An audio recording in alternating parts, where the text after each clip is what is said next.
বাবা এসে বললেন, উমরে ফারুক আমার ছেলে কথা শোনেন, বেয়াদব। উমরে ফারুক ছেলেরে ডাকলেন, বাবা তুমি তোমার আব্বাজানের কথা শোনো না, এটা তো কবিরা গুনাহ। ছেলে বলে, উমরে ফারুক সব দায় দায়িত্ব আল্লাহ ছেলে মেয়েদেরকে দিয়েছে, বাবা মাকে কোনো দায়িত্ব দেয়নি। উমরে ফারুক বললেন, অবশ্যই দায়িত্ব দিয়েছে। তাহলে বলেন আমার বাবার দায়িত্ব কি? উনি বললেন, প্রাইমারিলি প্রথমত 3 দায়িত্ব। পৃথিবীর প্রতিটি বাবার উচিত ছেলেদের মেয়েদের জন্য ভালো মায়ের ব্যবস্থা করা। 2 নম্বরে সুন্দর তার একটা নাম রেখে দেয়া। 3 নাম্বার তার আল্লাহর কিতাব শিক্ষা দেওয়া। এবার ছেলেকে আমার আব্বা 3টার একটাও করেন।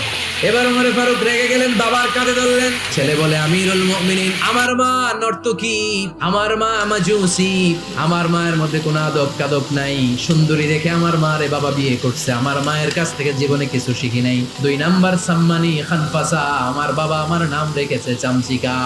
ওয়ালাম ইউআল্লিমনি হারফাম মিন কিতাবিল্লাহ, আমিরুল মুমিনিন শুধু তাই না, আল্লাহর কোরআনের একটা অক্ষর আমার বাবা কোনোদিন আমারে শিক্ষা দেয় না। ওমর ফারুক রেগে গেলেন, এবার বাপের কান্দে দইরা মারতে শুরু করলেন, তুই ফুলার নামে